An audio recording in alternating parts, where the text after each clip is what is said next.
Hello दोस्तों, ओम नमः शिवाय, हर हर महादेव, शिव शिवाय नमस्तुभ्यम। एक बार फिर से स्वागत है हमारे नए वीडियो में। आज हम जानेंगे रवि त्रयोदशी प्रदोष व्रत की कौन सी कथा प्रचलित है। आइए शुरू करते हैं। दोहा। आयु बुद्धि आरोग्यता या चाहो संतान, शिव पूजन विधिवत करो, दुख हरे भगवान।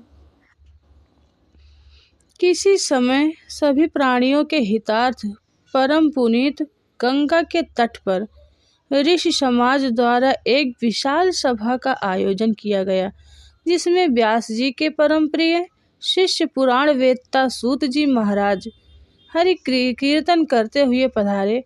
शौनक आदि 88,000 ऋषि मुनिगण ने सूत जी को दंडवत प्रणाम किया और सूत जी ने भक्ति भाव से ऋषिगण को आशीर्वाद दे दी अपना स्थान ग्रहण किया।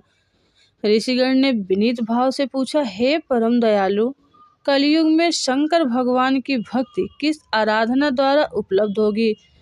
कलिकाल में जब मनुष्य पाप कर्म में लिप्त हो, वेद शास्त्र से विमुख हो रहेंगे, दीन जन अनेकों कष्टों से त्रस्त रहेंगे। हे मुनि श्रेष्ठ, कालिकाल में सत्कर्म में किसी की रुचि ना होगी, पुण्य क्षीण हो जाएंगे एवं मनुष्य स्वतः ही असत कर्मों की ओर प्रेरित होगा। इस पृथ्वी पर तब ज्ञानी मनुष्य का यह कर्तव्य हो जाएगा कि वह पथ से विचलित मनुष्य का मार्गदर्शन करे। अतः हे महामुने, ऐसा कौन सा उत्तम व्रत रहेगा जिससे करने से मन वांछित फल की प्राप्ति होगी और कलिकाल के पाप शांत हो जाएंगे? तब श्री सूत जी बोले, हे शौनक आदि ऋषिगण, आप धन्यवाद के पात्र हैं। आपके विचार प्रशंसनीय व जन कल्याणकारी हैं। आपके हृदय में सदा परहित की भावना रहती है। आप धन्य हैं। हे शौनक आदि ऋषिगण, मैं उस व्रत का वर्णन करने जा रहा हूँ जिसे करने से सब पाप और कष्ट नष्ट हो जाते हैं तथा जो धन वृद्धि कारक, सुख प्रदायक, संतान व मनवांछित फल को प्रदान करने वाला है। इसे भगवान शंकर जी ने सती जी को सुनाया था। श्री सूत जी आगे बोले, आयु वृद्धि व स्वास्थ्य लाभ हेतु रवि त्रयोदशी प्रदोष का व्रत करें। इससे प्रातः स्नान कर निराहार रहकर शिव जी का मनन करें, चिंतन करें, मंदिर जाकर शिव जी की आराधना करें, माथे पर त्रिपुर धारण कर वेल धूप दीप अक्षत व ऋतु फल अर्पित करें, रुद्राक्ष की माला से सामर्थ्य अनुसार और ओम नमः शिवाय जप करें, ब्राह्मणों को भोजन कराएं और दान दक्षिणा दें। तत्पश्चात मौन व्रत धारण करें, संभव हो तो यज्ञ हवन जरूर कराएं। ओम ऐं ह्रीं क्लीं नमः शिवाय स्वाहा मंत्र से यज्ञ स्तुति दें। इससे अभीष्ट फल की प्राप्ति होती है। प्रदोष व्रत में व्रती एक बार भोजन करें और पृथ्वी पर शयन करें, इससे सर्व कार्य सिद्ध होते हैं। श्रावण मास में इस व्रत का विशेष महत्व है। सभी मनोरथ इस व्रत को करने से पूर्ण हो जाते हैं। हे ऋषिगण, यह प्रदोष व्रत जिसका वृतांत मैंने सुनाया, किसी समय भगवान शंकर जी ने सती जी को और वेदव्यास मुनि ने मुझे सुनाया था। शौनक आदि ऋषि बोले, हे पूज्यवर, यह व्रत परम गोपनीय, मंगलदायक और कष्टहर्ता कहा गया है।